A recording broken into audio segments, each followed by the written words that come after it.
దేవుడు చేసే మేలంటే మేమేదో ఉద్యోగాలు ఇవ్వడం అనుకున్నాం. దేవుడు చేసే మేలంటే ఇల్లు కట్టడం అనుకున్నాం. దేవుడు చేసే మేలంటే ఆస్తులు కలిసి రావడం అనుకున్నాం. దేవుడు చేసే మేలంటే పొలాలు, స్థలాలు, డబ్బులు పెట్టి కొనేయడం అనుకున్నాం. దేవుడు చేసే మేలంటే ర్యాంకుల మీద ర్యాంకులు వచ్చేయడం అనుకున్నాం. కాలేజీల్లో సీట్లు వచ్చేయడం అనుకున్నాం. అవేమి కాదా? అవి కాదండి. ఉద్యోగం ఒకడికి ఇచ్చి ఇంకోటికి లేకుండా చేయడం దేవుడికి ఇష్టం లేదండి. ఒకరికి ఉద్యోగం రావాలంటే నీకు కష్టపడి చదువు, నువ్వు కష్టపడి చదువు. ఈ మధ్యకాలంలో ఒక అమ్మాయి సాక్ష్యాల పేరుతో ఆ రీల్స్లో కనపడుతుందండి. పరీక్ష చదవకుండా వెళ్ళిందంట. ఆ రోజు ఆ పరీక్షయే కాదంట. చూడండి ఎలా ఉంది. ఒకరు పెన్నుకు ప్రార్థన చేస్తాను, చదవనివ్వా?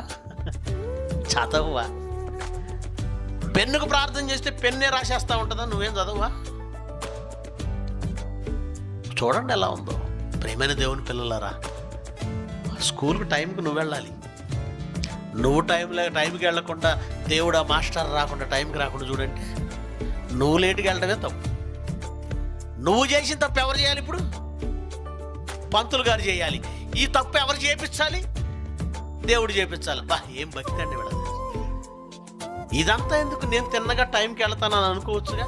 నువ్వు టైంకి వెళ్ళకపోగా మాస్టర్ గారు టైంకి లేటుగా రావాలని ప్రార్థన చేయడం, నీ ప్రార్థన విని ఆ తప్పు ఎవరు చేయాలి?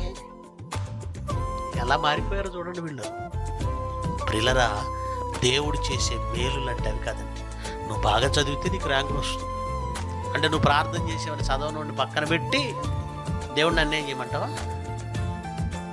నీకు ఇల్లు కట్టించేసి మిగతా వాళ్ళకి దేవుడిని అన్యాయం చేయమంటావా? ఇవి కాదండి.